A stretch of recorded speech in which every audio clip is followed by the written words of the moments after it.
Hello guys, my name is Vishal Srivastava. स्वागत है आप सभी का विशाल स्टडी रूम पर। हालांकि न्यूज से आप पूरे तरीके से अवगत होंगे कि रूस और यूक्रेन के बीच में लगातार वार का छठा दिन और वार चल रहा है, बंद होने का नाम नहीं ले रहा है। और रूस को जरा भी इस बात का एहसास नहीं था कि वार इतने लंबे समय तक चल भी सकता है, क्योंकि रूस को लगा था कि ज्यादा से ज्यादा 2 से 3 दिनों में हम यूक्रेन पर पूरे तरीके से कब्जा कर लेंगे।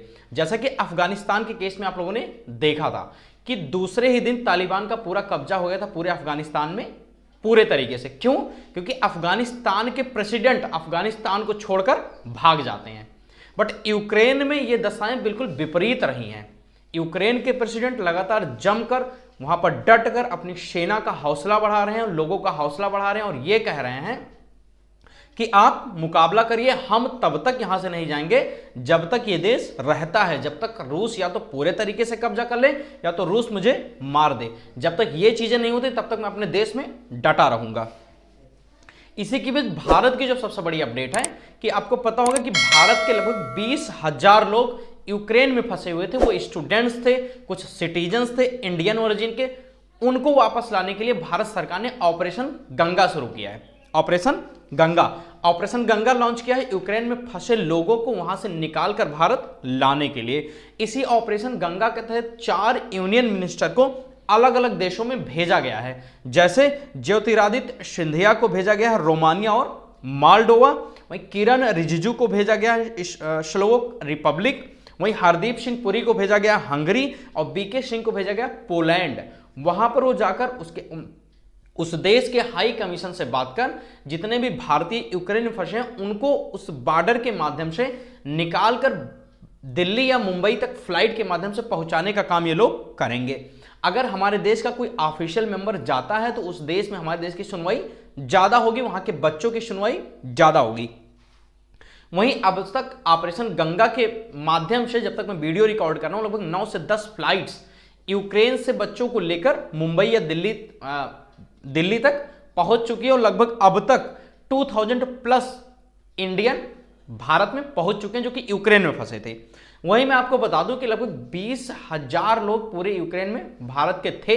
अब भी लगभग 16 to 18,000 मतलब 16 से 17,000 लोग अब तक यूक्रेन में फंसे हुए हैं। हालांकि जल्द से जल्द उनको भी हम इवैक्यूएट कर लेंगे, जल्द से वहां से निकालकर भारत ले आएंगे।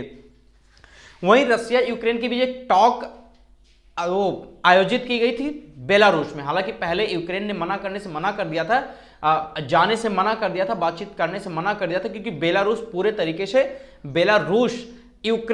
रशिया के कहने पर ही चलता है, एक तरीके से रशिया का सपोर्टिव है। तो यूक्रेन के प्रेसिडेंट ने अपने ऑफिशियल्स को या खुद तौर पर जाने से मना कर दिया था कि हम बिल्कुल भी उस देश में नहीं जाएंगे, आपका वो देश है, आपके कहने पर चलता है तो वहां पर कुछ भी हो सकता है। उन्होंने अल्टरनेट लोकेशन भी भेजी थी, बट फाइनली वो बेलारूस अपने खुद ना जाकर अपने कुछ मेंबर को भेजने के लिए राजी हो गए थे यूक्रेन के प्रेसिडेंट, और अपने कुछ ऑफिशियल को भेजे थे। बट जब दोनों देशों की टाक हुई बातचीत का उसका कोई इंपैक्ट नहीं निकला, मतलब उसका कोई खासा रिजल्ट रहा नहीं है और वार अब भी जारी है। हालांकि फिर से एक बार ऐसा सोचा जा रहा है कि फिर से अगली टाक जल्द ही आयोजित की जाएगी, उसके बाद डेफिनेटली कुछ ना कुछ परिणाम अलग होंगे। वहीं अगर मैं बात करूं कि रूस का कंट्रोल अब तक यूक्रेन के किस किस पार्ट तक रहा है तो आप इमेज के माध्यम से देख सकते हैं। वहीं कौन कौन से ऐसे देश हैं जो यूक्रेन को मिलिट्री पावर या मिलिट्री वेपन सेंड कर रहे हैं या भेज रहे हैं, वो भी आप इमेज के माध्यम से देख सकते हैं। हालांकि बेल्जियम, कनाडा, चेक रिपब्लिक, फ्रांस, जर्मनी, ग्रीस, पुर्तगाल, यूके, यूएस, स्पेन, स्वीडन जैसी देश अपने यहां से मिसाइलें या आर्टिलरी गन या वेपन्स प्रोवाइड कर रहे हैं। हालांकि सैन्य शक्ति अब तक किसी भी देश ने यूक्रेन को नहीं दी है और सैन्य शक्ति की ही सबसे ज्यादा जरूरत यूक्रेन को है, क्योंकि यूक्रेन के पास, यूक्रेन खुद भी कह रहा है कि हमारे पास ऑलरेडी बहुत सारे वेपन्स हैं, उनका यूज करने वाला कोई व्यक्ति नहीं है, कोई सैनिक नहीं है। यहां तक कि अपने सिटीजन से यूक्रेन ने एक तरीके से बता दिया है कि जो भी देश के साथ या जो भी देश के लिए लड़ना चाहता है वो हमारे पास है, हम उसको वेपन प्रोवाइड करेंगे। वहीं अगर मैं बात करूं कि यूएन में, यूनाइटेड नेशन में कब कब इमरजेंसी सेशन कब कब इमरजेंसी सेशन लाया गया है? तो जब जब ऐसी स्थितियां बनती हैं दो देशों के बीच में, तब तक इमरजेंसी सेशन लाया गया है। आप इमेज के माध्यम से देख सकते हैं 1956 में, 1958, 1960, 67, 80, 81, 82 और 97। 97 के बाद फिर 2022 में यूक्रेन और रूस के वार में एक स्पेशल सेशन बनाया गया है, एक इमरजेंसी सेशन बुलाया गया है यूएन के अंदर। हालांकि यूनाइटेड स्टेट या यूरोपियन यूनियन सिर्फ और सिर्फ अब तक रूस पर सेंशन ही लगाए हैं, एक तरीके से इकोनॉमिकली उसको कमजोर कर रहे हैं। एक्चुअली यूएस का पर्पस भी हुआ था, मैंने ऑलरेडी अपने 2 वीडियो में इसको डिस्कस किया है कि ये वार एक्चुअल में हुआ क्यों, उसका रीजन क्या था। तो आप उस दोनों वीडियो को देख लेना, मैं अपने कमेंट बॉक्स में पिन कर दूंगा। नेक्स्ट अगर मैं बात करूं कि जो यूक्रेन है और रसिया है, अगर मैं उनके मिलिट्री वेपन्स या उनके सैन्य शक्ति का कंपैरिजन करूं तो आप इमेज के माध्यम से देख सकते हैं कि यूक्रेन और रूस के बीच बहुत ज्यादा अंतर है। इसीलिए रूस को लगा था कि जो यूक्रेन वो ज्यादा समय तक हमारे सामने नहीं टिक पाएगा और जल्द से जल्द हम क्या करेंगे, यूक्रेन पर कब्जा कर लेंगे, और यूक्रेन पर कब्जा करेंगे तो हम जो कहेंगे वही यूक्रेन करेगा। वहीं अगर नाटो मेंबर्स की बात करूं तो नाटो मेंबर्स ने बिल्कुल सपोर्ट करने से मना कर दिया है। नाटो के कई देश ने हालांकि बहुत सारे मिलिट्री वेपन्स प्रोवाइड किए हैं, बहुत सारे वेपन प्रोवाइड किए हैं, लेकिन सैन्य शक्ति किसी भी देश से अब तक नहीं आया है।